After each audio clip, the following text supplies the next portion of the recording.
ఆంధ్రప్రదేశ్ రాష్ట్రంలోని ప్రభుత్వ విభాగాల్లో కాపు సామాజిక వర్గానికి చెందిన ఉద్యోగులకు కూటమి ప్రభుత్వంలో తీవ్ర అన్యాయం జరుగుతోందని కాపు సేన రాష్ట్ర అధ్యక్షులు బండారు నారాయణమూర్తి ఆవేదన వ్యక్తం చేశారు. విశాఖపట్నంలోని ద్వారకానగర్ పౌర గ్రంథాలయంలో జరిగిన మీడియా సమావేశంలో మాట్లాడారు.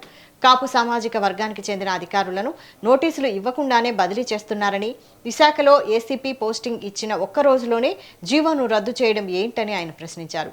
2024 ఎన్నికల్లో పవన్ కళ్యాణ్ పిలుపు మేరకు 95% కాపు సామాజిక వర్గం ఏకతాటిపై నిలబడి కూటమి విజయంలో కీలక పాత్ర పోషించిందని గుర్తు చేశారు. ఇప్పుడు అదే కమ్యూనిటీని విస్మరించడం సరికాదని హితవు పలికారు.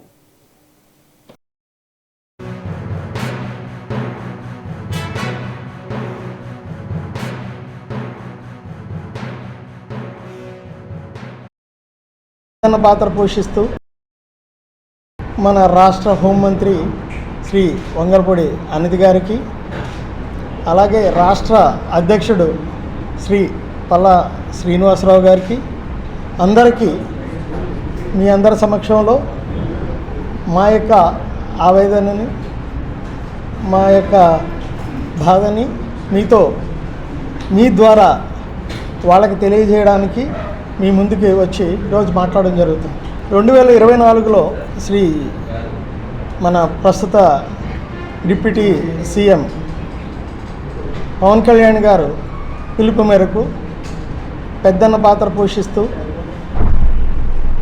రాష్ట్రంలోనే ఎప్పుడు కని విని ఎరుగని రీతిలో ప్రతి నియోజకవర్గంలో మా కమ్యూనిటీ కాపు, తెలగ, బలిజ, ఒంటరి ఉన్న ప్రతి నియోజకవర్గంలో కూడా అత్యధిక మెజారిటీతో రాష్ట్ర ప్రభుత్వం, కూటమి ప్రభుత్వం ఏర్పడడానికి ముఖ్య భూమిక వహించాం.